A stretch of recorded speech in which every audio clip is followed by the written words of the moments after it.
সুন্নিদের সঙ্গে আলোচনাতে বসা সম্ভব হবে না, হবে না, হবে না।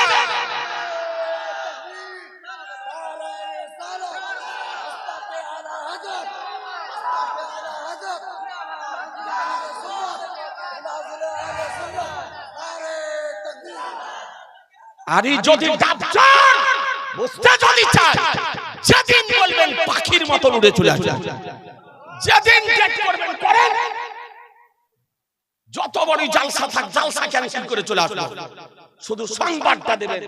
যদি রাজি যদি হয় এই গ্রামে নিয়ে এসে বসান না, আলোচনাতে বসান, আপনারা পক্ষপাতিত্ব করিয়েন, আপনারা শুধু দেখবেন নাকি, আপনারা দেখবেন শুনবেন যে সত্যি জামাতের বাহুর বল কতটা আর ডাবচরের বাহুর বল কতটা।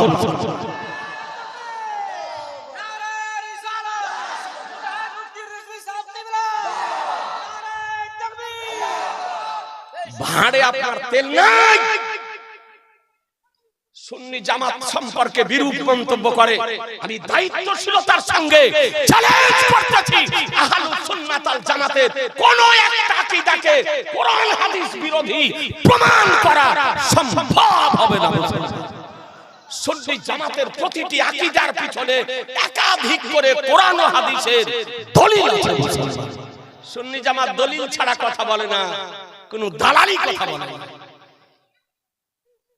আল্লাহ তাআলা আমাদের নবীকে মালিক ও মুখতার বানিয়ে দিয়েছে, বিশ্বাস করেন না? করেন না? জোরে বলতে হবে যে কে করেছে, কে করেছেন? আল্লাহ। তো এই মুল্লার পেটে ব্যথা হবে কেন? হ্যাঁ, এই মুল্লার পেটে তো ব্যথা হওয়ার কথা নয়, এই কাঠমুল্লার তো পেটে দরদ হওয়ার কথা নয়, তো আল্লাহ বানিয়ে দিয়েছেন। হ্যাঁ হ্যাঁ, যখন এই সমস্ত চোরদের গুরু ইসমাইল দেহলভী তাকবিয়াতুল ঈমানে বলল, जिसका नाम মোহাম্মদ আলী है किसी का मुख्तार नहीं, যার নাম মোহাম্মদ আলী কোন জিনিসের মালিক ও মুখতার নয়, প্রচার যখন শুরু করলো, তামার কালামুল ইমাম, ইমামুল কালাম, শাইখুল ইসলাম আল মুসলিমিন, হুজ্জাতুল্লাহ ফিল আরদিন, আয়াতুম মিন আয়াতিল্লাহ, মুজিজাতুম মিন মুজিজাতির রাসূল ইমাম আহমদ রাজা সারা পৃথিবীকে চ্যালেঞ্জ করে বললেন, मैं तो मालिक ही कहूंगा कि हो मालिक के हबीब, मैं तो मालिक ही कहूंगा कि हो मालिक के हबीब, यानी महबूब मोहिबे नहीं मेरा तेरा बहकिया जुदो करम है, आए सही बता तेरा बहकिया जुदो करम है, आए सही बता तेरा नहीं सुनता ही नहीं मांगने वाला। কোরআন বলল, মাতাকুম রাসূলু ফাখুযুহু ওয়া মা নাহাকুম ফান্তাহু, রাসূল যা প্রদান করেন তা গ্রহণ করে নাও, তিনি যা বারণ করেন তা থেকে বিরত। আমার দয়ার নবী বলেন, আলী শোনো, এই আরবীর চাওয়া আর মুসা আলাইহিস সালামের সময়কালের বৃদ্ধা মহিলার চাওয়াতে পার্থক্য কত? ইরশাদ তামার নবী বলছেন, শোনো, মনোযোগ, মুসা কালিমুল্লাহ আলাইহিস সালাম সৈন্য সামন্ত নিয়ে নিম্ন পার হতেছেন, নিম্নদের কিনারাতে গেলেন, যানবাহন মুখ ফিরিয়ে নিল, নদীতে নামলো না, নদীতে রাস্তা দিল না, যখন যানবাহন মুখ ফিরিয়ে নিল, নবী আমার বর্ণনা দিতেছেন, আলীকে শোনাতেছেন, আলিয়ে মুর্তজাকে শোনাতেছেন, যখন রাস্তা দিল না, যানবাহন মুখ ফিরিয়ে নিল, তো হযরত মুসা আলাইহিস সালাম আল্লাহর দরবারে আরজ করলেন, আল্লাহ নির্লজ্জ কি রাস্তা দেবে না? আমি কি যানবাহন নিয়ে পার হতে পারবো না? তো রব্বুল আলামিন বলেন, মুসা, এই নিম্নদের কিনারাতে ইউসুফ পয়গম্বরের মাজার শরীফ, ইউসুফ, জোরে আরে একটু জোরে বলে, ইউসুফ পয়গম্বরের মাজার শরীফ আছে, ওর পবিত্র দেহ মোবারককে উঠিয়ে নাও, সঙ্গে নিয়ে নাও, নির্রাত রাস্তা দিয়ে দিবে। নিম্ন রাস্তা দিয়ে দিবে, দেহটাকে উঠিয়ে নাও, লাশ মোবারককে উঠিয়ে নাও, শরীর মোবারককে উঠিয়ে নাও। এ বেরাদার, যখন ইউসুফ আলাইহিস সালাম ইন্তিকাল করেন, ইন্তিকাল করার পর উনাকে দাফন কোথায় করা হবে? নিম্নদের এপারে না নিম্নদের ওপারে? এপারের লোক বলতেছিল এই পারে রাখবো, আমাদের ফসল পানি ভালো হবে। ওপারের লোক বলতেছিল যে নিম্নদের ওপারে রাখবো, আমাদের দেশে ফসল ও ভালো উৎপন্ন হবে। বিতর্ক দেখা দিয়েছিল। শেষ পর্যন্ত নিম্নদে সঙ্গে মারমার পাথরের সিন্ধুক তৈরি করে হযরত ইউসুফ আলাইহিস সালামের পবিত্র দেহ মোবারককে রেখে দাফন করা হয়েছিল। মুসলমান, সঙ্গে মারমার সিন্ধুকে তাকে দাফন করা হয়েছিল। এ বেরাদার, তো আল্লাহ তাআলা বলেন, বলে মুসা ইউসুফের দেহ মোবারককে উঠিয়ে নাও, সঙ্গে দেহ উঠিয়ে নাও, তাহলে তোমাকে নিম্ন রাস্তা দিয়ে দিবে। হযরত মুসা আলাইহিস সালাম একটু চিন্তা করলেন, কোথায় আছে মাজার? চিহ্ন তো নেই, কোথায় মাজার শরীফ আছে? তো পার্শ্বে একজন বৃদ্ধা মহিলা বসেছিল। কে বসেছিল? একজন বৃদ্ধা মহিলা, বুড়ি মহিলা। তো বুড়ি মহিলা বলতেছে, আচ্ছা আপনি কি খুঁজছেন, কি খোঁজাখুঁজি করছেন? হযরত মুসা কালিমুল্লাহ আলাইহিস সালাম বলেন, বুড়িমা, এখানে কোথায় ইউসুফ আলাইহিস সালামের মাজার শরীফ আছে, তাই তার মাজার শরীফটা খুঁজতেছি, মাজার শরীফটা খুঁজতেছি। বলে মাজার শরীফ খুঁজছেন? বলে হ্যাঁ। বলে আমি দেখিয়ে দিতে পারি। সুবহানাল্লাহ বলেন, জোরে বলেন। ও বুড়ি বলতেছে যে মাজারটা কোথায় আছে আমি দেখিয়ে দিতে পারি। তো হযরত মুসা আলাইহিস সালাম বলেন, যে দেখিয়ে দাও, ইউসুফ আলাইহিস সালামের মাজার শরীফটা কোথায় একটু দেখিয়ে দাও, তার দেহ মোবারকটা আমি উঠিয়ে দিব। তো বুড়ি বলছে, এমনি দেখাবো না, এমনি দেখাবো না। বলে কি? বলে কসম খোদার, ইউসুফ আলাইহিস সালামের মাজার শরীফ দেখাবো, তবে আমি যা চাইবো আপনাকে তাই দিতে হবে। আমি যা চাইবো আমাকে তাই দিতে হবে, এই শর্তে কসম খোদার আমি ইউসুফ আলাইহিস সালামের মাজার শরীফ দেখাতে পারি। একটু ভেবে দেখেন, আমার নবী শোনাতেছেন আলিয়ে মুর্তজা রাদিয়াল্লাহু তাআলা আনহুকে। তো হযরত মুসা আলাইহিস সালাম বলেন, বুড়ি চাও, কি চাইছো তুমি, চাও।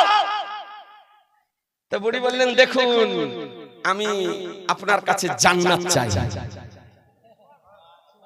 জোরে। ই আরবি কি চাইলো নবীর নিকটে? ভুলে গেলেন? যানবাহন আর রাস্তা খরচ। আর এই বুড়ি কি চাইছে? বুড়ি জান্নাত বলে আপনাকে দেখাতে পারি, তবে শর্ত হলো যে আমাকে জান্নাতের গ্যারান্টি দিতে হবে, আমাকে জান্নাতের গ্যারান্টি দিতে হবে, তবে আপনাকে আমি মাজার শরীফ দেখাবো। আর আরেকটা কথা আপনাকে বলি, যে সে জান্নাতের গ্যারান্টি দিলে নিবে। জান্নাত কটা? ওয়াজ শুনেন, এমনি কটা জান্নাত? 8টা না? তো বুড়ি বলতেছে যে আমি জানি জান্নাত 8টা, তবে যে সে জান্নাতের গ্যারান্টি দিলে আমি দিব না, আর আপনাকে মাজার শরীফও দেখাবো না। বলে কোন জান্নাত? বলে যে ওই জান্নাতের আমি গ্যারান্টি চাই, যে জান্নাত আল্লাহ আপনাকে দিবে, আপনার জান্নাতে আপনার সঙ্গী হয়ে আমি থাকতে চাই। তো হযরত মুসা আলাইহিস সালাম বলে, বুড়ি ওটা বাদ দিয়ে দাও, তোমাকে জান্নাতের গ্যারান্টি দিতেছি, জান্নাতের গ্যারান্টি দিতেছি, তবে ওই লাস্টেকার কথাটা বাদ দিয়ে দাও, যে আমাকে আল্লাহ যে জান্নাত দিবে সেই জান্নাতে আমার সঙ্গী হয়ে তুমি থাকবে, এটা বাদ দিয়ে দাও। তোমাকে মুতলাক জান্নাতের গ্যারান্টি দিলাম, বলেন না হবে না। আমি যে সে জান্নাতের গ্যারান্টি দিব না, যে সে জান্নাতের গ্যারান্টি দিব না, যে জান্নাত আল্লাহ আপনাকে দেবেন সেই জান্নাতেই আপনার সঙ্গে গিয়ে আপনার সঙ্গী হয়ে থাকতে চাই। রব্বুল আলামিন বলেন, এ মুসা তোমার দিতে অসুবিধা কি? দিতে অসুবিধা কি? আমি আল্লাহ তোমাকে যে জান্নাত দান করব সেই জান্নাতি বুড়িকেও দেব, তোমার সঙ্গী হয়ে থাকবে। এ বেরাদার ইসলাম মুসা আলাইহিস সালাম বলেন, বলে বুড়ি হযরত ইউসুফ আলাইহিস সালামের মাজার শরীফ দেখিয়ে দাও, তোমাকে ওই জান্নাতের গ্যারান্টি দিলাম যে জান্নাতে আমি যাব, যে জান্নাতে আমি যাব। আজি জানে মোহতারাম, আপনাদেরকে বলতে চাই এ পাওয়ার হলো মুসা আলাইহিস সালামের পাওয়ার। বলার উদ্দেশ্য, যদি এ পাওয়ার মুসা আলাইহিস সালামের যদি হয় তা আমার রহমতুল লিল আলামিন পয়গম্বর আমি সে বেকাসা সাইয়্যিদে কাউন মাকা বেকাসুকে কাস বেসাহারুকে সাহরা বেচারুকে চারা কারিবুকে আমি ইয়া তুমি কাবালি শাফিউল মুজনাবিন রহমাতুল লিল আলামিনের পাওয়ার কতটা হতে পারে এই জন্য তো কোরআন বলে মা তাকুম রাসূলু ফাখুযুহু ওয়া মা নাহাকুম আনহু ফান্তাহু। রাসূল যা প্রদান করেন তা গ্রহণ করে নাও, তিনি যা বারণ করেন তা থেকে বিরত থাকো। তাই আমার আলা হযরত বলেন, ওহি রাব है वही रब है जिसने तुझको हमातन करम बनाया, हमें भीख मांगने को तेरा रास्ता बताया, तुझे हमदाई खुदाया, तुझे हमदाई खुदाया। ए बेरादारान इस्लाम, এটাই হলো আহলুস সুন্নাতাল জামাতের আকীদা। এটা আহলুস সুন্নাতাল জামাতের আকীদা।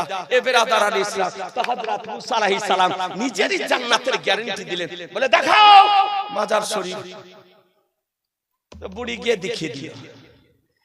হযরত মুসা আলাইহিস সালাম নিম্নদ থেকে সঙ্গে মারমারের পাথরে বাক্সের মধ্যে যে ইউসুফ আলাইহিস সালামের পবিত্র দেহ মোবারককে রাখা হয়েছিল, কতদিন পূর্বে ইন্তিকাল করেছিলেন, কিন্তু কসম খোদার ইউসুফ আলাইহিস সালামের দেহ গলেনি, সড়েনি, পচেনি, নষ্ট হয়নি।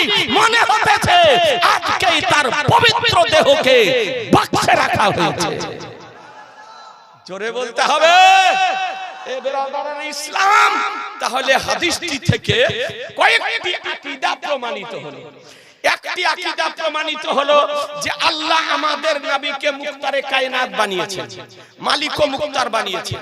দ্বিতীয় আকীদা প্রমাণিত হলো যে ওসিলা দেওয়া নবীর সুন্নাত, ওসিলা দেওয়া এরই নাম তো ওসিলা।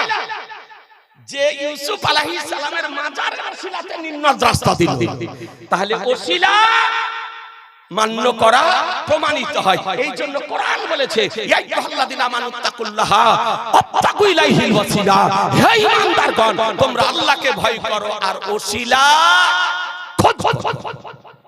এই হাদিস থেকে আরেকটি আকীদা প্রমাণিত হয়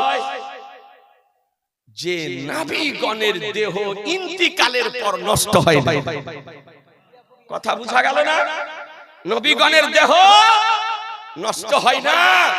একটা হাদিস থেকে এতগুলি আকীদা আমাদের প্রমাণিত হলো। এবার বলুন, নবীগণ জীবিত না মৃত? সবাই বলছেন না। নবীগণ জীবিত না মৃত? দুই হাত উঠিয়ে বলুন না, সকলেই দুই হাত উঠিয়ে বলুন জীবিত। আহলুস সুন্নাতাল জামাতের আকীদা যে নবীগণ জীবিত। এক মুহূর্তের জন্য নবীগণ ইন্তিকাল করেন, লা ফারকা ফি হালাইহি, তাদের দুই অবস্থার মধ্যে কোনো পার্থক্য নেই। কাবলাল মাউত ইন্তিকালের পূর্বে, ও বাদাল মাউত ইন্তিকাল করার পরে একই রকম থাকে। জি আচ্ছা, নবী জিন্দা। একটা হাদিস শোনাবো। আলহামদুলিল্লাহ, দেখেন একজন মা 400 টাকা দিয়েছে, আল্লাহ যেন কবুল করে। একটা হাদিস শোনাবো। সবাই বলছেন না যে আচ্ছা হাদিস কি বলে? ই কানার দল হাদিস খুঁজে পায় না, ই মুল্লার দল হাদিস খুঁজে পায় না, এর চোখে হাদিসই পড়ে না। এক খবিশ বেরিয়েছে বাংলাদেশে, বলছে জিন্দা নবীকে তালাক দিলেন। নাউজুবিল্লাহ বলবেন না? বলছে জিন্দা নবীকে তালাক দিলাম, তার মানে ওর নবী মরা। ওর কোন মরা নবী আলাদা হবে, আমাদের নবী মরা নয়, আমাদের নবী জিন্দা। একটা আপনাকে হাদিস শরীফ শোনাই। জি শোনাবো। একটা হাদিস শরীফ শোনায়, ঈদগাহের উন্নতি কল্পের জন্য জালসা, একটা ভাই 1000 টাকা দেয়, 1000 টাকা মাত্র ঈদগাহের জন্য। একজন ব্যবসায়িক, চাকরিজীবী, কৃষি কাজের সঙ্গে জড়িত একজন ভাইকে অনুরোধ করব, রাসূলুল্লাহর দোহাই দিয়ে মাত্র 1000 টাকা। একটা ভাই। হাদিস কি বলে? নবী জিন্দা না মুর্দা? নবী জীবিত না মৃত? একটা ভাই পারবেন না? জি, ঈদগাহের জন্য একটা ভাই পারবেন না দিতে? 1000 টাকা, মাত্র 1000 টাকা, বেশি বলিনি।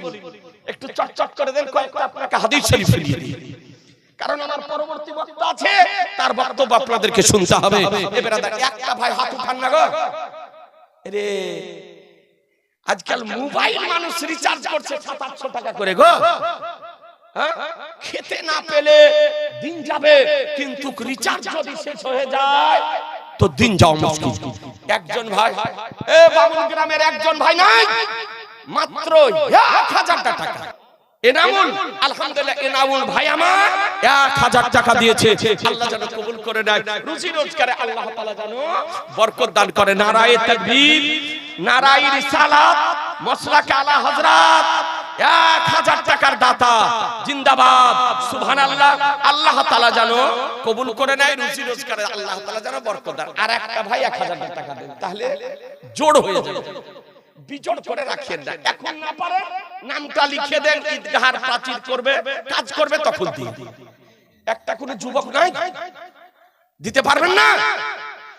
এই যে সময়টা নষ্ট করছেন, এটা ভালো হচ্ছে? এরই মধ্যে একটা হাদিস শোনানো হয়ে যেত। জি, বহু কষ্ট করে জালসা করে। মা বোনেরা, আপনাদের তো আন্ডার ভান্ডার ঢুকে গো, 1 মাসের দেন না? 11 মাসের আপনারা খরচা করেন, 1 মাসের দেন। কোন যুবক নাই? এই যুবকেরা, এই সোনামানিকেরা, বাবুরা, ও আমার সম্মানিত নবী প্রেমিকেরা, মাত্র 1000 টাকা, বেশি আপনাকে বলিনি। ঈদগাহের জন্য 1000 টাকা, একটু চট করে দেন। সুবহানাল্লাহ। এ বাবু রে, মারিয়ার সবাই মিলে, এ রে বাবা রে, মারিয়ার সবাই মিলে, যে একজনা বসে আছে মারিয়ার গো, ই কখন দিল? দেখেন, মারিয়ার সবাই মিলে আপনার দিয়েছে, আলহামদুলিল্লাহ। আল্লাহ যেন কবুল করে নেয়, রুজি রোজগার আল্লাহ তাআলা যেন বরকত দেয়। তো মারিয়ার হলো, বামুন গ্রামের হবে না? একটা যুবক নাই, 1000 টাকা, বেশি বলিনি বাবু, মাত্র রাসূলুল্লাহর দোহাই দিয়ে বলি, পয়গম্বরের দোহাই দিয়ে বলি, মাত্র 1000 টাকা।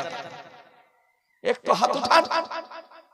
1 মাস পরে ভুট্টা তো জমিতে খুব আছে, ভুট্টা মারবেন, বিক্রি করবেন, তারপরে দিয়ে ভলেন্টিয়ার স্বেচ্ছাসেবক কেউ না আছে? কোন দিকে আছে গো? কাউকে দেখতে পাই না।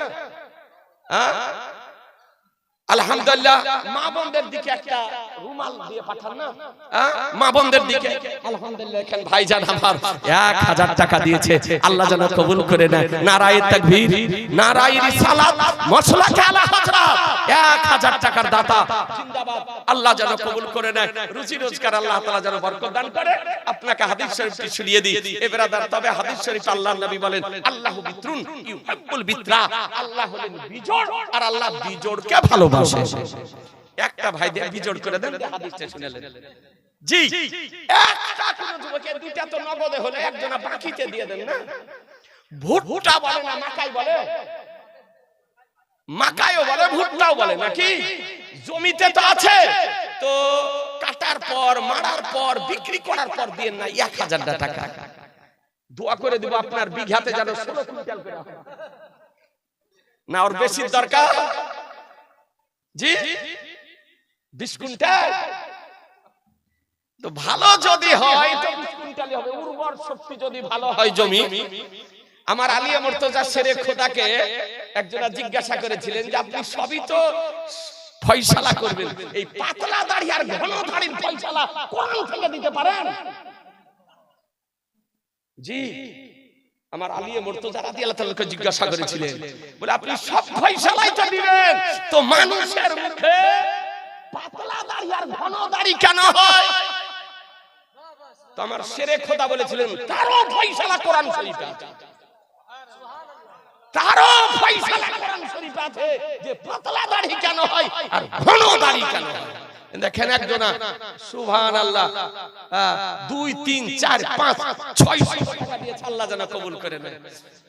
একটা ভাই দেন না 1000 টাকা। আলিয়ে মুর্তজা রাদিয়াল্লাহু তাআলা বলে কোরআন শরীফে বলা হয়েছে যে জমির উর্বর শক্তি বেশি তাতে ফসল ভালো উৎপন্ন হয়, আর যে জমির উর্বর শক্তি কম তাতে ফসল নরমাল হয়, দুর্বল হয়। এই আয়াতের ব্যাখ্যা বিশ্লেষণ করে আলী রাদিয়াল্লাহু তাআলা আনহু বলে যার দেহে পূর্ণ ভিটামিন আছে তার দেহে ঘন দাড়ি হয়, আর যার দেহে কিছু কম আছে তার দেহে পাতলা দাড়ি হয়। জি, ও আমার আলিয়ে মুর্তজা শেরে খোদা রাদিয়াল্লাহু তাআলা আনহু। এ ব্রাদারান ইসলাম, তাই আপনাদেরকে বলে দিই যে যে জমিতে উর্বর শক্তি বেশি হবে তাতে ভুট্টা বেশি হবে, আর যাতে উর্বর শক্তি কম হবে তাতে ভুট্টা কম হবে। তুই বাবু বলছে 20 কুইন্টাল, হয়তো 20 কুইন্টাল হয় না, কোন জমিতে 16 কুইন্টাল হয়, 18 কুইন্টাল হয়, কোন জমিতে 20 কুইন্টাল হয়। এখন আপনাদের দেশে হয় কি হয় না বলতে পারবো না, হওয়া সম্ভব না। তো আল্লাহ যেন আপনার ভুট্টার জমিতে বরকত যেন দেয়। একটা ভাই 1000 টাকা দিয়ে বিজোড় করে দেন। একটু হাতটা উঠান, হাদিসটা আপনাকে শুনিয়ে দিই। আজি জানে মহতারা, একটু বলেন না, চট করে বলেন, দেরি করিয়েন না, আর সময় নষ্ট করিয়েন। এখন আমাকে একটু কালেকশনের জন্য বলা হয়েছে, তো আমাকে দুটো জিনিসই ম্যানেজ করতে হচ্ছে। এ বেরাদারান ইসলাম, 2-4টা আকিদারও কথা শুনেন আর একটু কালেকশনটাও দিয়ে দেন ঈদগাহের জন্য। 1000 টাকা একটা ভাই, হাত উঠান, একটু চট করে উঠান, দেরি করে আর সময় নষ্ট করব না। একজন যুবক আর স্বেচ্ছাসেবকদেরকে বলবো একটা রুমাল নিয়ে মা বোনদের দিকে চলে যাও, মা বোনদের মানি ব্যাগে চলে যা আছে ঈদগাহের জন্য সব খুলে দিয়ে দিই। দুজন একটা রুমাল নিয়ে চলে যাও মা বোনদের দিকে। ভাই একটা হাত উঠান না গো। এরে এই দেশের মানুষ তো দেয় খুব গো, কিন্তু কাজ দিচ্ছে না কেন কে জানে? হ্যাঁ, এলাকার মানুষ দেয়। এই রায়গঞ্জ হেমতাবাদ অত্র এলাকাতে মোটামুটি আজ থেকে 34 বছর 35 বছর থেকে জালসা করছে, 34 বছর থেকে জালসা করছে। এই হেমতাবাদ রায়গঞ্জ এই দিনাজপুর আপনার জালসাটা আছে। আজি জানে মহতারাম, আপনারা দেন জানি, কারণ এই দেশে চাঁদা ছাড়া জালসা হয়, যেখানে জালসা সেখানে চাঁদা, যেখানে জালসা সেখানে চাঁদা হয়। তো মানুষ দিবে বা কত? এক দেশের মানুষ আর এক দেশে গিয়ে দিতে পারে না। তো কমসে কম দেখেন বাবু আমার 100 টাকা দিয়েছে, তবে একটা ভাই যদি বামুন গ্রামে যদি থাকেন 1000 টাকা দিয়ে বিজোড় করে দেন। সুবহানাল্লাহ। কই গো ভলান্টিয়ার গেল না গো? এই দেখেন বাবু আমার দিয়েছে, দুটা বাচ্চা যা পাঠাও না গো, আরে রুমাল নিয়ে মা বোনেরা যা দেওয়ার দরকার তা দেবে। এবার আদার সময় নষ্ট আর করবো না, কারণ টাইম আপন গতিতে চলতেছে। আজকে বক্তার সময় হয়ে গেলে লাউড স্পিকার আমি ছেড়ে দেব। ইসলাম একটা হাদিস শরীফ আপনাকে শুনিয়ে দিই। হাদিসটি দেখুন, أن أوس بن أوس قال قال رسول الله صلى الله تعالى عليه وسلم إن من أفضل أيامكم يوم الجمعة فيه خلق آدم وفيه النفقة وفيه الساقة فاكثروا علي من الصلاة فيه فإن صلاتكم معروضة علي. فقال رجل يا رسول الله كيف تعرض صلاتنا عليك وقد أرمت يعني بليت؟ فقال إن الله قد حرم على الأرض أن تأكل أجساد الأنبياء. سبحان الله, জোরে বলেন না সুবহানাল্লাহ। এ ব্রাদার আল ইসলাম, হাদিসটি মান কি? হাদিসটির মান বলা হয়েছে দারজাতুহু সহিহুন, হাদিসটির মান হলো সহিহ। কোন কোন হাদিসে আছে? ইবনে মাজাহ শরীফ লেবানন বাইরুতের পেজ নাম্বার 212, হাদিস নাম্বার 1085, আপনার 1636 1637। ইবনে মাজাহ শরীফ ভারতের প্রিন্ট পেজ নাম্বার 119, সহিহ ইবনে হিব্বান আপনার 55 পৃষ্ঠা, নাসাই শরীফ লেবানন বাইরুতের প্রিন্ট পেজ নাম্বার 408, হাদিস নাম্বার 1374, নাসাই শরীফ ভারতের প্রিন্ট পেজ নাম্বার 204, বাইহাকি শরীফ তৃতীয় খণ্ড পেজ নাম্বার 249, 550 আবু দাউদ শরীফ লেবানন বাইরুতের পেজ নাম্বার 274 হাদিস নাম্বার 1047 আবু দাউদ শরীফ ভারতের পেজ নাম্বার 150 তাফসীর ইবনে কাসির ষষ্ঠ খণ্ড 463 পৃষ্ঠা আপনার মুস্তাদরাকুল হাকিম চতুর্থ খণ্ড 77 পৃষ্ঠা বাদায়া ওয়ান নিহায়া পঞ্চম খণ্ড 276 পৃষ্ঠা মুসান্নাফ ইবনে আবি শাইবা দ্বাদশ খণ্ড 516 পৃষ্ঠা হাবিলিল ফাতাওয়া দ্বিতীয় খণ্ড 264 পৃষ্ঠা মুজামুল কাবির লি তাবরানী প্রথম খণ্ড 186 পৃষ্ঠা জামিউল আহাদিস চতুর্থ খণ্ড 532 পৃষ্ঠা সুবহানাল্লাহ জোরে বলেন না সুবহানাল্লাহ এতগুলি হাদিসের মধ্যে হাদিসটি বর্ণিত হয়েছে হেনা বেগম আর আনসারা বেগম আলহামদুলিল্লাহ 500 করে 1000 দিয়েছে যাক কষ্ট ভলান্টিয়াররা খুব কষ্ট করে গেছে মা দেখেন এতক্ষণে রুমাল নিয়ে যেতেছে আঁচলে বাঁধা যা আছে আর মানি ব্যাগে যা আছে খুলে দিয়ে দেন না তো এই ভিড়ে মানি ব্যাগ হারিয়ে যাবে তখন মানি ব্যাগ হারিয়ে গেলে খুঁজে বেড়াই তখন আমছালা সবই যাবে তো কমপক্ষে যেন আমছালা না যায় এই জন্য আপনার যা আছে বের করে দিয়ে দিন হাদিসটার বাংলা অনুবাদ শুনেন ব্রাদারান ইসলাম আউস ইবনে আউস রাদিয়াল্লাহু তাআলা আনহু বর্ণিত তিনি বলেন জামা রাসূলুল্লাহ সাল্লাল্লাহু তাআলা সাল্লাম বলেন নিশ্চয় তোমাদের সমস্ত দিন সমূহের মধ্যে সর্বশ্রেষ্ঠ দিন হলো শুক্রবার সমস্ত দিনের মধ্যে সর্বশ্রেষ্ঠ দিন কোন দিন শুক্রবার আল্লাহর নবী বলতেছেন এই দিনে আদম আলাইহিস সালামকে তৈরি করা হয়েছে এই দিনে সূর ফোঁকা হবে এই দিনে মানুষ সব উঠবে আল্লাহর নবী বলতেছেন তো আল্লাহর নবী বলেন ফাকসিরু আলাইকা মিনাস সালাহ তো এক কাজ করো তোমরা এই শুক্রবারের দিন আমার উপর বেশি বেশি করে দরুদ শরীফ পেশ কি করো দরুদ শরীফ পাঠ করো আলহামদুলিল্লাহ একজন ভাই আমার 300 টাকা দিয়েছে আল্লাহ যেন কবুল করে নেয় তো আমার নবী বলছেন দেখেন আরেকজন 130 টাকা দিয়েছে আল্লাহ যেন কবুল করে নেয় নবী আমার বলেন যে তোমরা এই দিনে আমার উপর অধিকাংশ দরুদ শরীফ পড়ো এর অর্থ যে অন্য দিনে পড়ো না তা নয়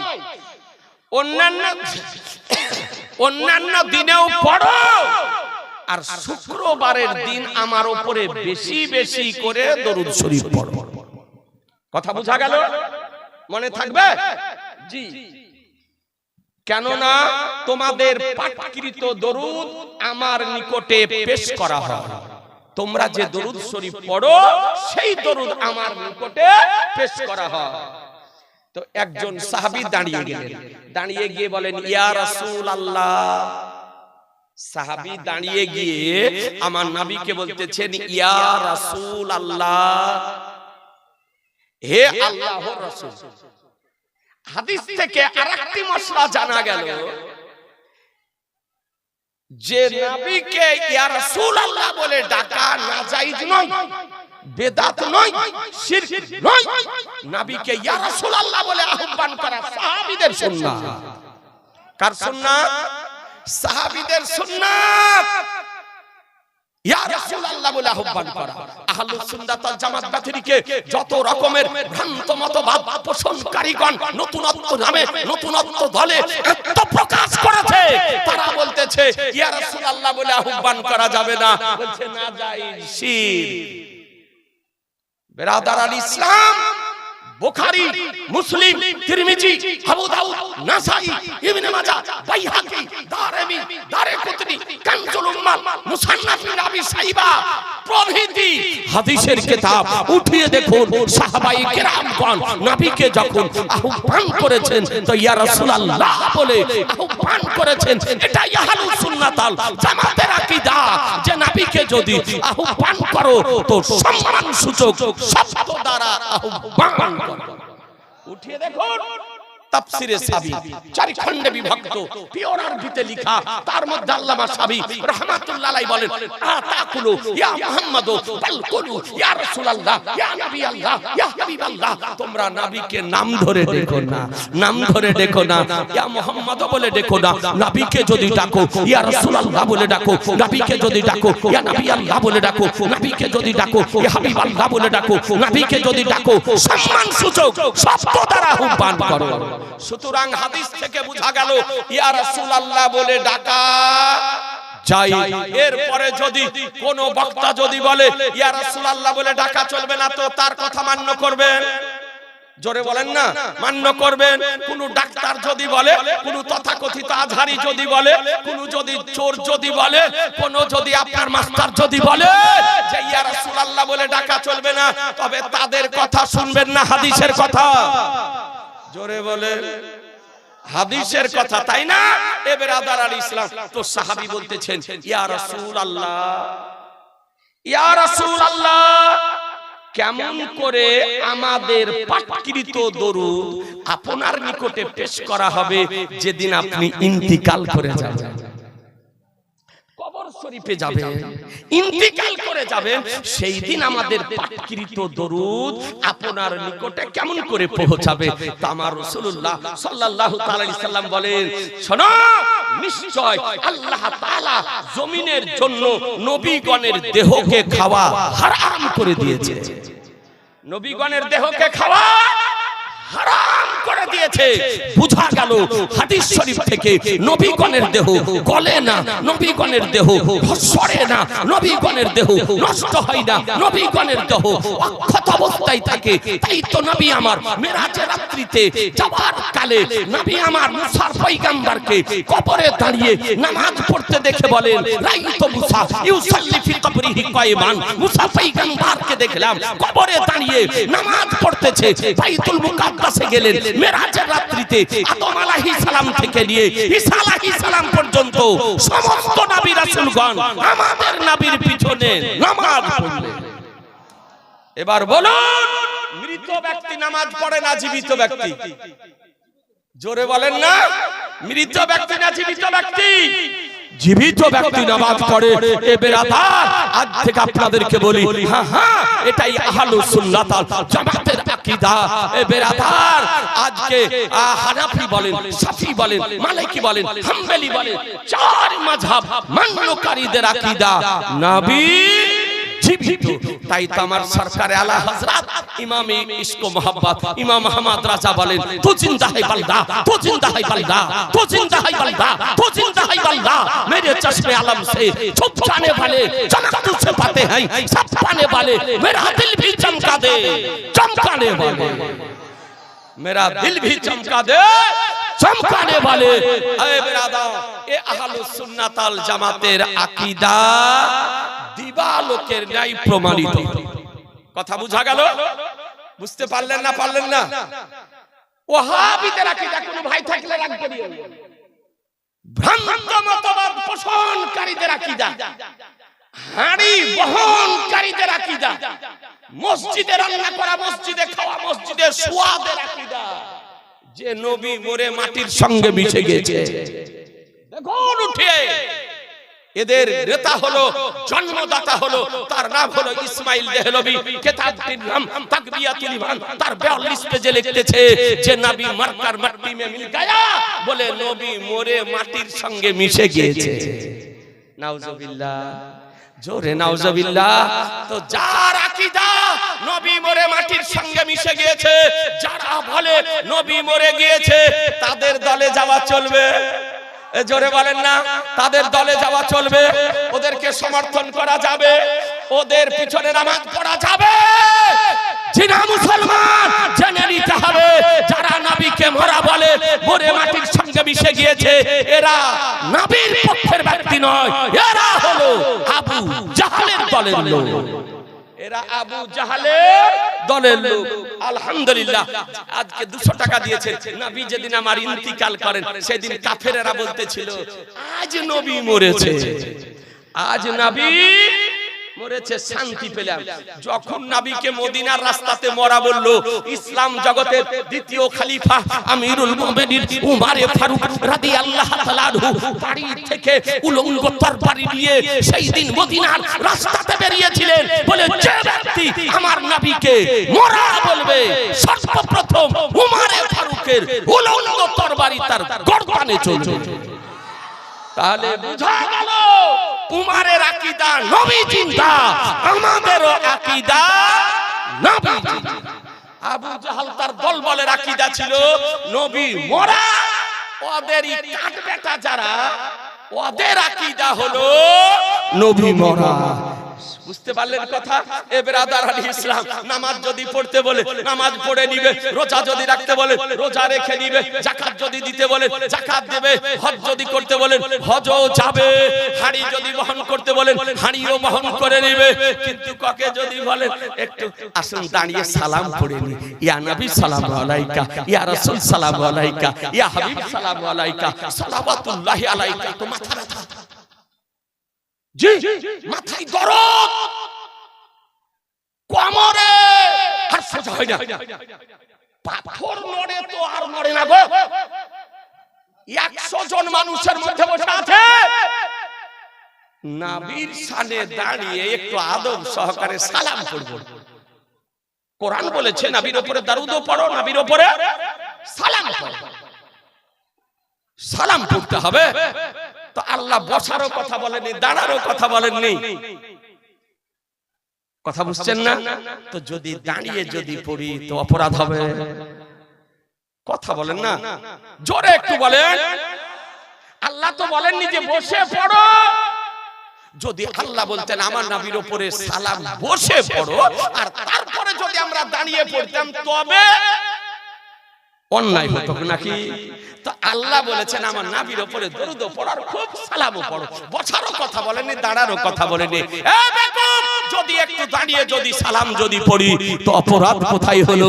এ বেরাদার, তোকে ভয় দেখিয়ে রেখেছে বেদাতে, আর ওই ল্যাংড়া গুরুরা, প্রতিবন্ধী, হ্যান্ডিক্যাপ, আর যে গুরু বেরিয়েছে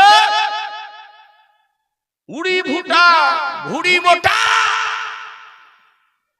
রাজমিস্ত্রি, মুসলমান না হওয়া, এরকম বক্তা বেরিয়েছে।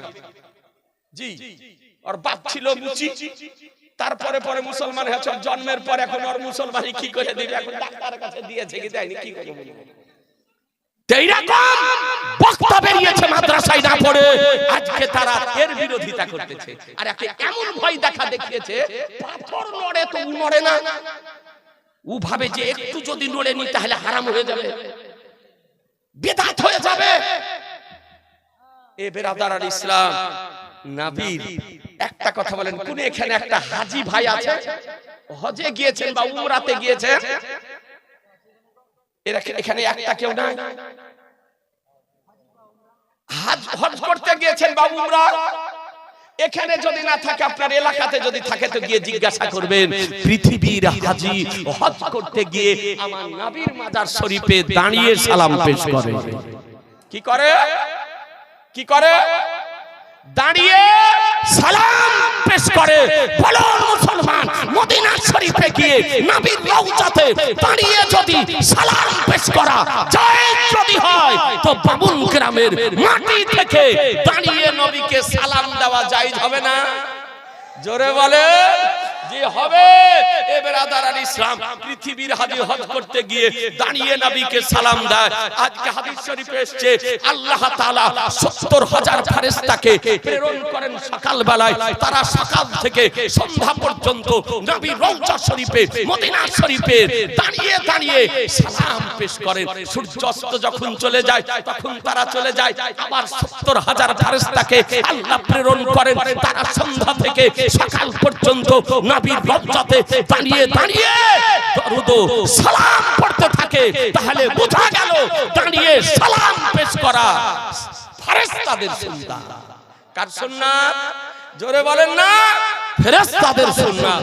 এও যদি বিশ্বাস না হয় আর আরবি যদি লেখাপড়া করে থাকো, আরবি যদি পড়তে জানো, ভারতবর্ষের কিতাব ফাতওয়ায়ে হিন্দিয়া, ফাতওয়ায়ে আলমগীরি 6 খণ্ডে বিভক্ত।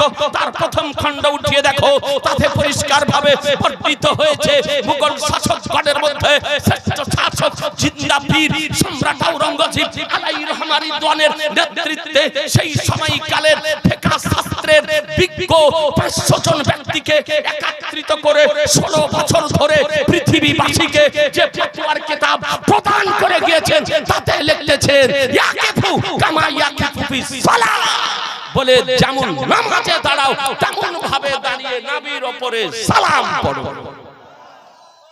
নামাজে যেমন ভাবে দাঁড়াও তেমন ভাবে দাঁড়িয়ে সালাম পড়ো। এখন পড়তে না জানলেন পড়বে কেমন করে? নাড়ার বই যদি পড়তে না জানে, এ বেরাদার ইসলাম, আপনাদেরকে একটা হাদিস শরীফ, আপনারা বলবেন মুফতি সাহেব আচ্ছা একটা হাদিসে আছে কি, একটা হাদিস শরীফ শোনাবো? সবাই বলছেন না ভাইয়ের জন্য, হ্যাঁ দোয়া করে দেব। এই শোনাবো যে দাঁড়ানো যাবে কিনা, কিয়াম জায়েজ না না জায়েজ। কিছু মানুষের লেখাপড়া কিছু জানে না, আর গুরু বলে দিয়েছে ব্যায়াম করতে হয় না, পড়া পড়া জান চলে গেলে কিয়াম করে না। আপনারাকে বলবো এরকম পাগলের কথা শুনিয়েন না, বলে পাগলে কি না বলে আর ছাগলে কি না খায়, খুব সাবধান। তো একটা হাদিস শুনিয়ে দিই, 500 টাকা দেন না। এই ভাইরা, এই যুবকেরা, একটা ভাইয়ের কাছে 500 টাকা না, 500 টাকা বেশি নয়, ঈদগাহের জন্য 500 টাকা একটা ভাই দেন, একটা হাদিস শুনিয়ে দিই। এই মা বোনেরা, যদি আপনাদের আঁচলে বাঁধা থাকে মা 500 টাকা, মাত্র 500 টাকা, বেশি বলি মাত্র 500 টাকা। একটা মা বোন যদি পারেন, একটা ভাই যদি পারেন, একটু দেন না। পকেটে যদি থাকে তো গোপন রাখেন না, কারণ পকেট আমার রাসূলুল্লাহ পকেটের ভিতরেও যেমন দেখেন পকেটের বাইরেও তেমন দেখেন। দেন আল্লাহ আর বিতরণকারী আমার রাসূলুল্লাহ, দেন আল্লাহ আর বিতরণকারী আমার রাসূলুল্লাহ। বলছে কিয়াম করা চলবে না, কিয়াম করা চলবে না। তো কিয়াম করা কোন হাদিসে আছে? আপনাকে দেখে, এই দেখে বাবু আমার 500 টাকা দিয়েছে, আরেক বাবু আমার 500 টাকা দিয়েছে, সুবহানাল্লাহ। ভাই জান আমার 100 টাকা দিয়েছে, আলহামদুলিল্লাহ। হ্যাঁ গো, আর একটা ভাই 500 টাকা দিবেন না? ও করলে ভালো, না করলে মুস্তাহাব। করলে ভালো, না করলে কোনো গুনাহ না। আচ্ছা বলেন তো, করলে যেখানে ভালো নেকি, তাহলে করা ভালো না খারাপ? ভালো। নফল নামাজ পড়লে সওয়াব, না পড়লে গুনাহ না, তাহলে পড়েন না, বাদ দিয়ে দেন। যেখানে না পড়লে গুনাহ হবে না, তো যত নফল নামাজ আছে আজ থেকে সব বাদ দিয়ে দেন। এটা কোনো বুদ্ধিমানের কথা? এটা হচ্ছে পাগলের কথা। মুসলমান, যদি গুনাহ যদি হতো তাহলে করতে মানা করে, তো যেখানে করলে নেকি আছে সেখানে কেন করবে না? কেউ যদি অসুস্থ হয় সেটা আলাদা কথা, কারো যদি কোমর সোজা না হয় তো এটা আলাদা কথা, কেউ যদি হ্যান্ডিক্যাপ হয় তো তার কথা আলাদা কথা, কিন্তু সুস্থ যদি থাকে তো আপনি কেন করবেন না? কেন?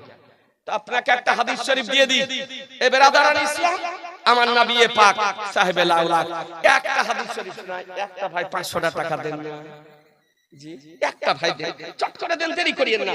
সুবহানাল্লাহ, একটা ভাই 500 টাকা দেন, আল্লাহ আপনাদের রুজি রোজগারে বরকত দেবে। সুবহানাল্লাহ। মাত্র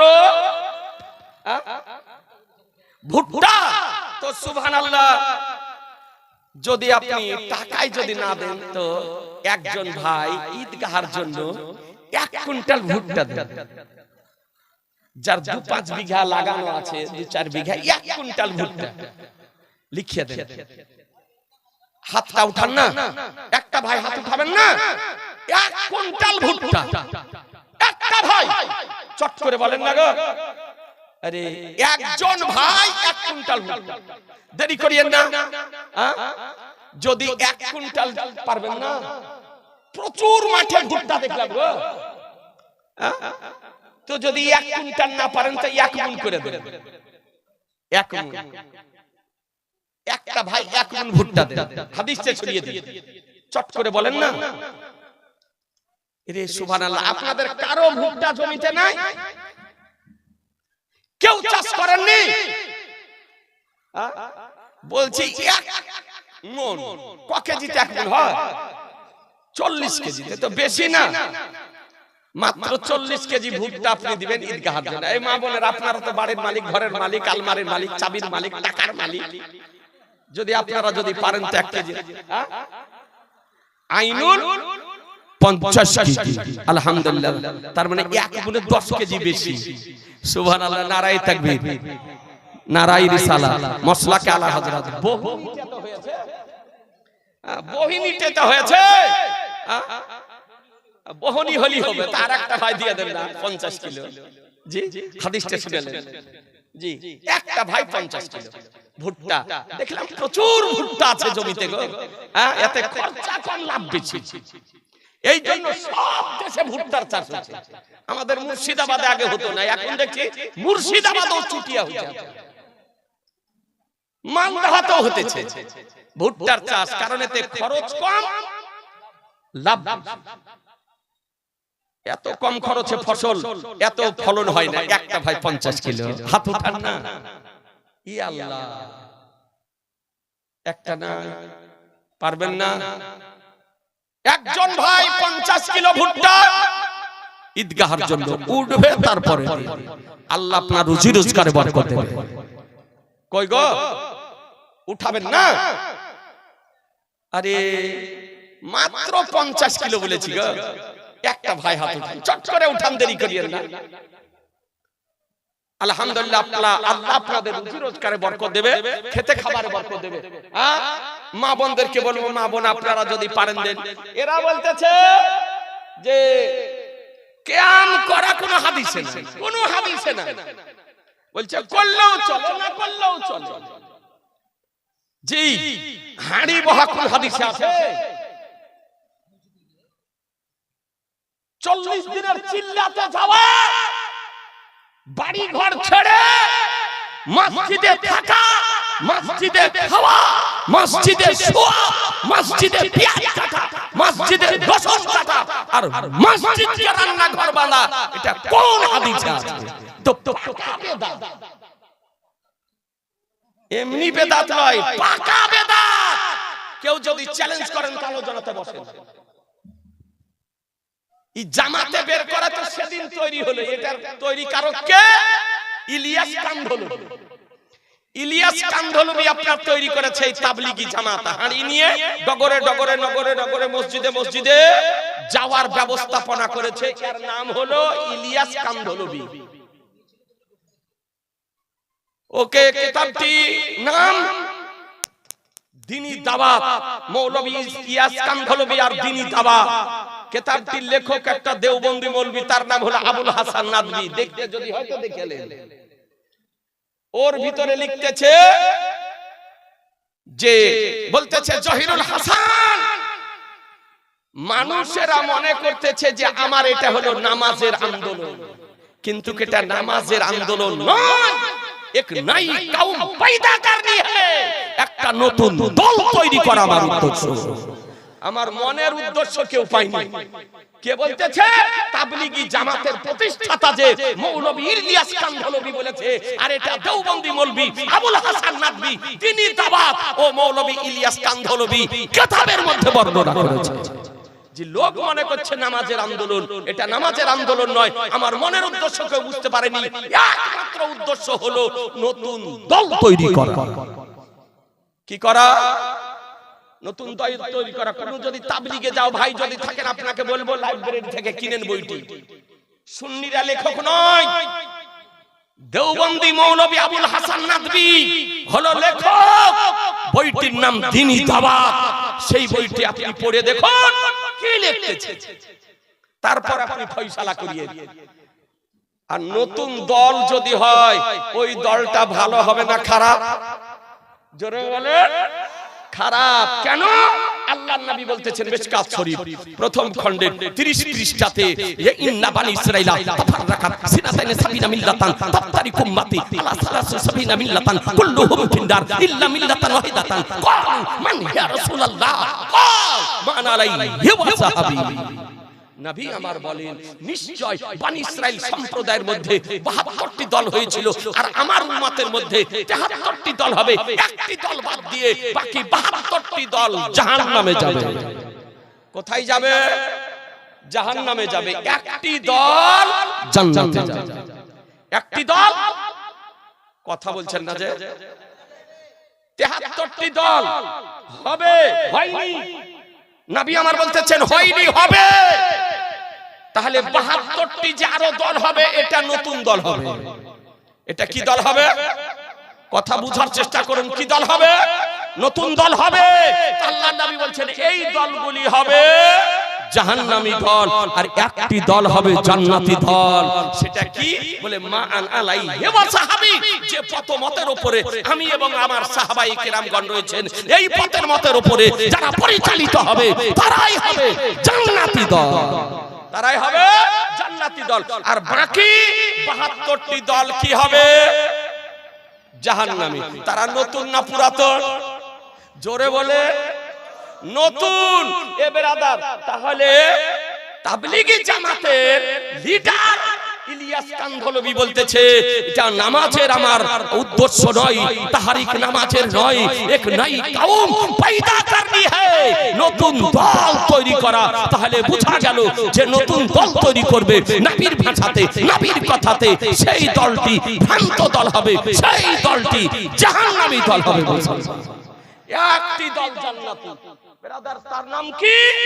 আপনাকে দেখিয়ে দিই, ই আপনার খুঁজে পাই না। এ বেরাদার, একটি দল জান্নাতি, সেই দলটির নাম কি? আজিজানে মুহতারাম, আমার নবী পাক সাহেবে লাউলা সাল্লাল্লাহু তাআলা আলাইহি সাল্লাম, নবী আমার কি বলতেছেন দেখুন। এই কিতাবটির নাম আপনার আল মিরকাতুল মাফাতি, এটা মিশকাত শরীফের সারা, পিওর আরবিতে লেখা, মুল্লা আলী কারি রাহমাতুল্লাহ আলাইহি। এটা প্রিন্ট জাকারিয়া মুকদিম দেওবন্দ, ইউপি, ইন্ডিয়া। এটা প্রথম খণ্ড, তার 381 পৃষ্ঠাতে এই হাদিসের ব্যাখ্যাতে লিখতেছেন আল ফিরকাতুন নাজিয়াতু হুম আহলুস সুন্নাহ, অর্থাৎ নাজাত প্রাপ্ত দল, মুক্তি প্রাপ্ত দল, জান্নাতি দল হলো একটি দল, তারই নাম হলো আহলুস সুন্নাতাল জামাত মুসলমান। আহলুস সুন্নাতাল জামাত। যত বাতিল দল উঠেছে, নতুন দল হয়েছে, এই নতুন দলগুলি নিয়ে যাওয়া মানে কোথায় যাওয়া? তাহলে এই নতুন দলগুলি নিয়ে যাওয়া চলবে? যাওয়া যাবে? প্রশ্রয় দেওয়া যাবে? ওদেরকে সমর্থন করা যাবে? জি না।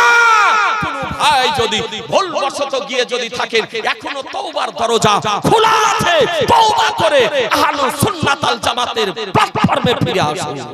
কথা বুঝতে পারলেন? এ বেরাদার আল ইসলাম, তাই আপনাদেরকে বলি আলহামদুলিল্লাহ, আমরা গর্বিত, আমরা আনন্দিত যে আমরা নিজেদেরকে সুন্নি বলে পরিচয় দিতে পারি। কেউ যদি বলে কি বলে সুন্নি হানাফি, বলতে পারেন না কি? আমরা জোরে সুন্নি হানাফি। পৃথিবীর যে কেউ যদি জিজ্ঞাসা করে যে আপনি কি বলে, আমি একজন সুন্নি, সুন্নি হানাফি। একটা তসবিহ দানা নিয়ে যদি বামুন গ্রামের মূর্খানে কেউ বসে দিয়ে যদি বলে সুন্নি সুন্নি সুন্নি, তো কেউ রাগ করবে? কথা বলছেন না? রাগবে? নারাজ হবে? অসন্তুষ্ট হবে না? আমরা আনন্দিত হব, বলে যত পারো তত বলো, যত পারো তত বলো। আর পার্শ্বে যদি একটা চায়ের স্টল যদি থাকে আর পকেটে পয়সা যদি থাকে, তো বরং ওকে এক কাপ চাউ পান করাবো। জি। আর সুন্নি জামাত ব্যতিরিকে, আহলুস সুন্নাতাল জামাত ব্যতিরিকে যত নতুন নতুন নামে দল বেরিয়েছে, কোন ভাই রাগ করিয়েন না থাকলে, দেওবন্দিকে দেওবন্দি বললে, তাবলীগকে তাবলীগী বললে, জামাতিকে জামাতি বললে, কাদিয়ানীকে কাদিয়ানী বললে, লামাযহাবিকে লামাযহাবি বললে, আহলে হাদিসকে আহলে হাদিস বললে, ওহাবিকে ওহাবি বললে, নেংটি খোলাকে নেংটি খোলা বললে, বাদিয়াকে বাদিয়া বললে, সঙ্গে সঙ্গে গিয়ে ওয়ার সভাতে বসবে না। তোমাদের মৌলবি আমাদেরকে গালি দিয়ে দিল, নাম বলাটা সহ্য করতে পারে না। জি নাম বললি রেগে যায়, তার মানে বোঝা যাচ্ছে যে নামটাতে ভেজাল আছে। না কি বলছে? মালটা ভালো না, মালটা ভেজাল আছে, ভেজাল। আর কিছু না বলার আগে নাম বললে গিয়ার না হয়। তো আপনাদেরকে বলি যে যার নাম বলার সহ্য নাই না উদালে গিয়েছেন কেন? তোবা করেন,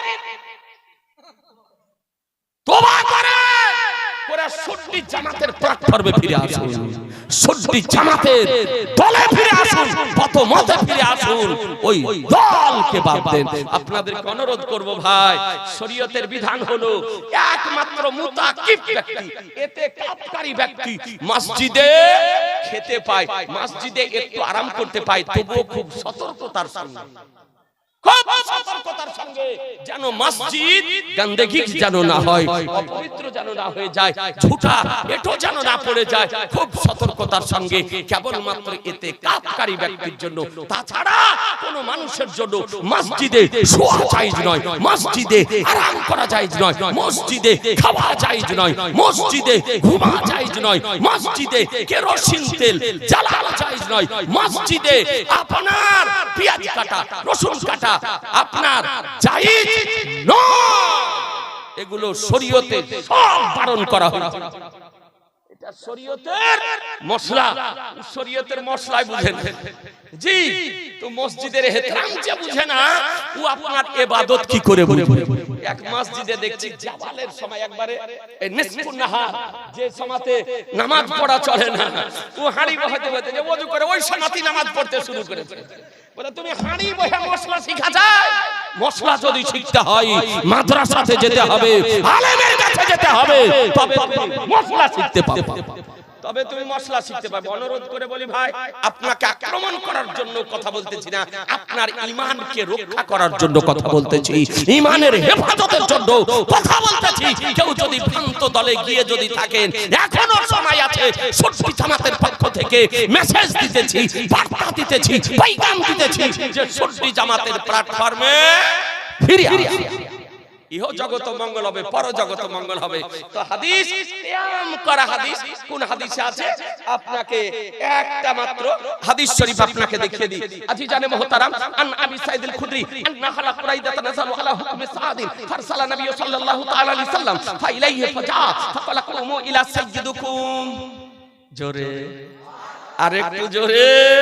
এ বেরাদার হাদিসটি কোথায় আছে? বুখারী শরীফ লেবানন বাইরুতের পেজ নাম্বার 1487, হাদিস নাম্বার 6262। বুখারী শরীফ ভারতের প্রিন্ট দ্বিতীয় খণ্ড 926 পৃষ্ঠা।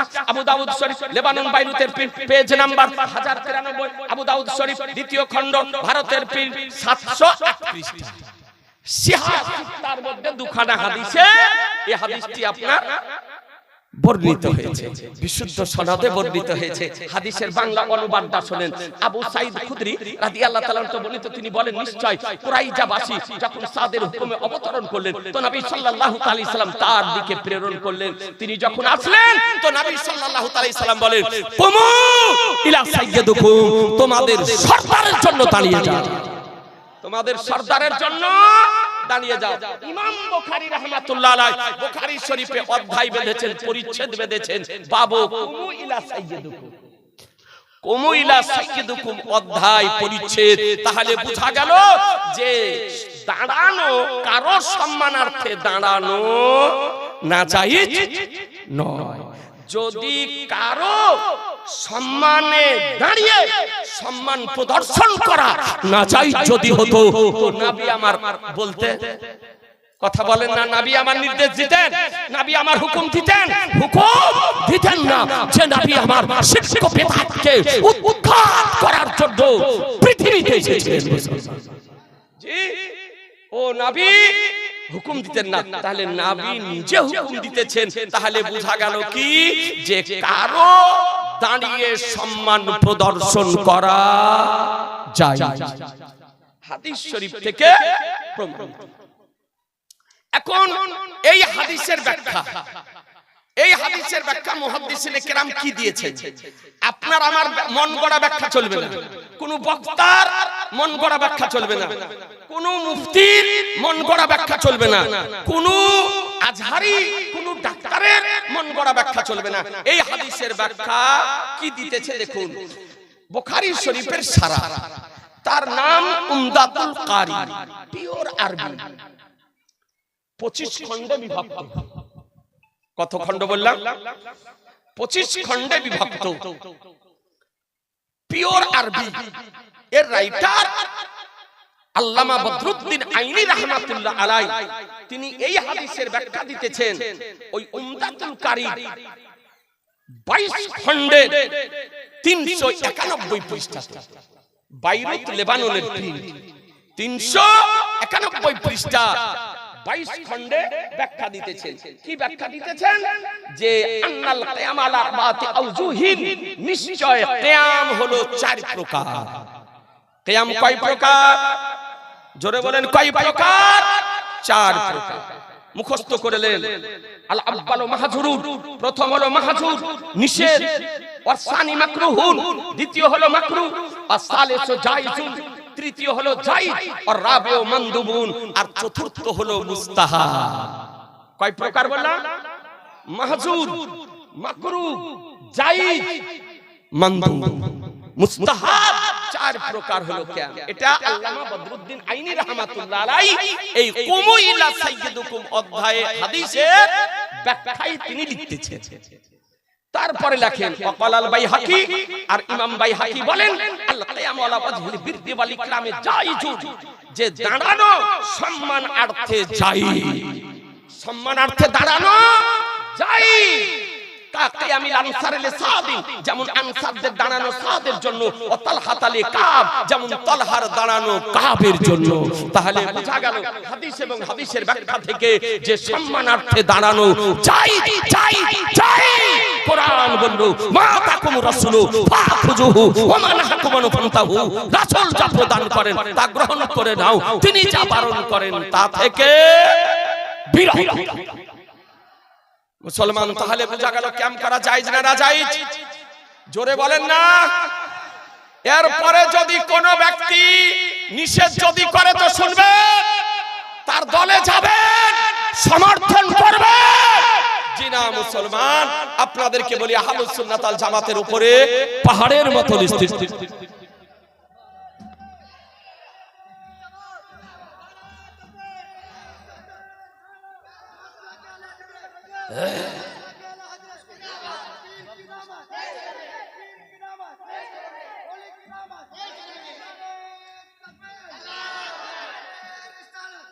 একটু দাঁড়িয়ে যান না। আরে একটা আলেমের দিকে আসছে, ইয়ং তরুণ, সুবহানাল্লাহ, আলহামদুলিল্লাহ। আইয়ে